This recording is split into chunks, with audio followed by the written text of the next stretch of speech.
let's talk about what healthy saturated fats are. It's the fats that we find in avocados. It's the fats that we find in healthy grass-fed butter from the dairy, in heavy cream, in half and half.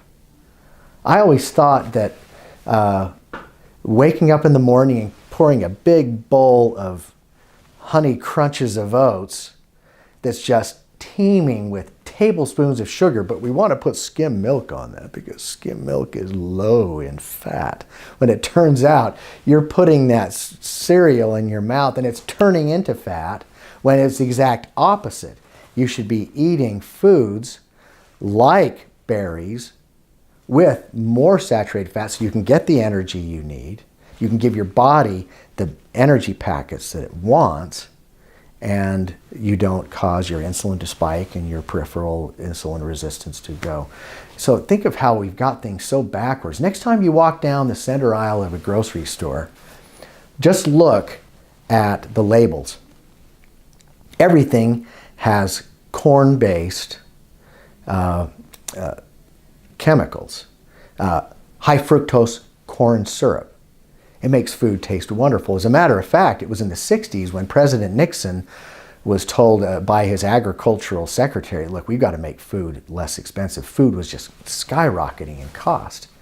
And so subsidies were given to corn farmers to start making corn products, food additives, and all of a sudden the price of refined foods started plummeting precipitously, and people could afford all of those wonderful canned foods.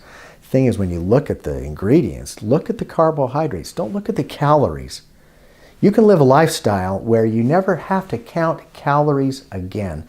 And perhaps that's one of the most attractive parts of this. You don't have to get your food and go, oh my goodness, how many calories is that? You look at how many carbohydrates are on that plate that are going to turn into fat when they go through your pie hole. That's what you want to look for.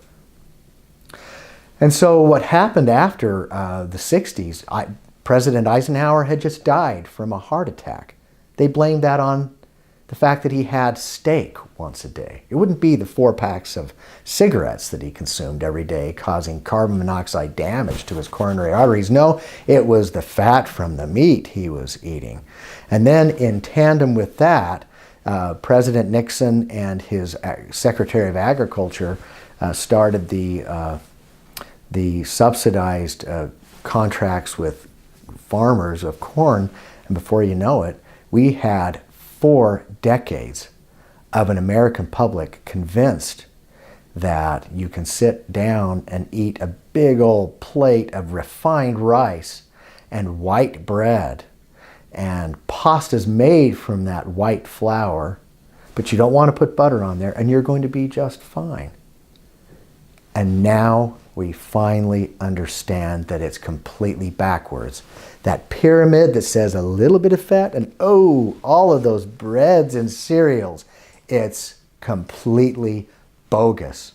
It's completely wrong. It's outrageously contrary to the way Mother Nature meant us to live as human beings.